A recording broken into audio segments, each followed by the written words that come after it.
Have you ever wondered how your favorite loaf of bread is baked? It's a magical process, all starting with 4 humble ingredients: flour, water, yeast, and salt. These simple components, found in kitchens across the globe, come together in a symphony of taste and texture. Despite their simplicity, mastering the art of bread baking is a complex dance, a blend of science and craft. From the dough's first stir to the final golden crust, each step is crucial. Now let's delve into the fascinating process of baking bread. The process begins with the mixing of the 4 key ingredients.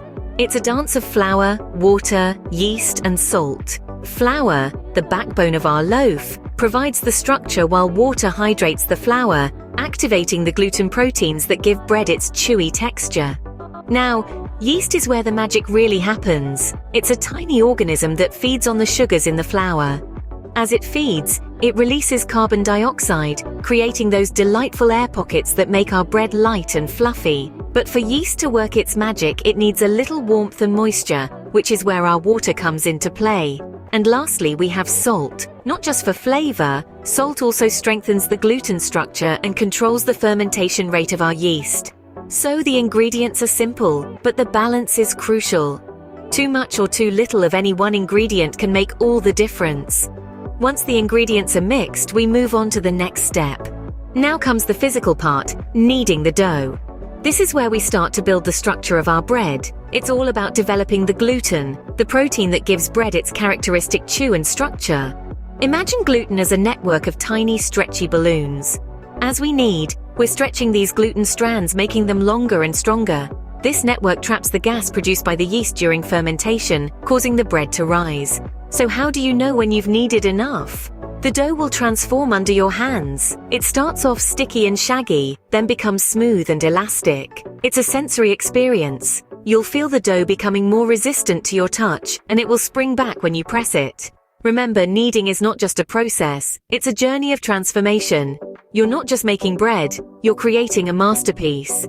After the dough is kneaded, it's time for it to rest. With the kneading done, it's time for the dough to rise. This is where the magic really begins. The yeast, a tiny organism, starts to consume the sugars within the dough, and as a result, it produces carbon dioxide. This gas gets trapped within the dough, and that's what causes the dough to rise, creating those beautiful bubbles that give bread its unique texture. But the yeast doesn't work alone. Time and temperature are its partners in this dance. A warm environment encourages the yeast to work faster, while a cooler one slows it down. This is why bakers often refer to the first rise as proofing. It's a proof of the yeast's activity. And as for time, well, patience is a virtue in bread baking. The dough needs to rest, to give the yeast time to do its job. Once the dough has doubled in size, it's time for the next step. After the first rise, the dough is shaped and left to rise again. Now, the wonderful symphony of bread making reaches a crucial crescendo. The shaping of the dough into a loaf is an art in itself. Picture a potter at the wheel, gently but firmly guiding the clay into its final form. That's what we're doing here, but with dough instead of clay. Our dough, imbued with the magic of the first rise, is now ready to take on its final form. This is where the baker's skill and intuition come into play. Each stroke, each fold, each gentle press of the fingers contributes to the final texture and appearance of the bread. The dough is deflated gently to release some of the gas bubbles. Then it is folded and rolled into the desired shape. A round boule, a long baguette, or a classic loaf, each shape has its unique charm and appeal. But why is shaping so important, you may wonder?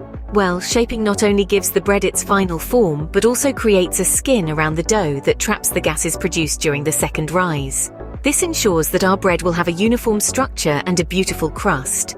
Following the shaping, we move on to the second rise, also known as proofing. This stage is crucial in developing the flavor and texture of the bread. The dough is covered and left to rise until it doubles in size. This could take anywhere between 1 to 2 hours, depending on the temperature and the yeast used. During this second rise, the yeast continues to ferment the dough, producing more gas and alcohol. This enhances the bread's flavor, making it more complex and robust. It also contributes to the texture, making the bread light and airy. So the shaping and second rise are not just steps in the process, they are the heart and soul of bread making. They transform simple ingredients into a loaf of bread that is a delight for the senses. Once the dough has risen again, it's time for the final step. So let's hold our breath and move on to the exciting climax of our bread-making journey. The moment we've all been waiting for, baking the bread. This is where the magic truly happens, as our dough undergoes a stunning transformation. Our dough, nurtured and risen twice, is now ready to be thrust into the heart of the oven. The temperature and time are key here. Too hot and the crust will burn before the middle is cooked. Too cool and the bread will be dense and undercooked.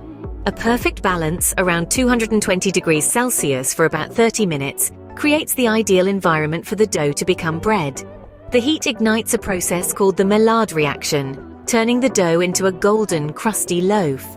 As the minutes tick by, the aroma of the baking bread fills the air, a tantalizing prelude to the delight that awaits. The dough, once pale and soft, emerges as a warm, crusty loaf, a testament to the transformation that's taken place. And that, my friends, is the magic behind every loaf of bread.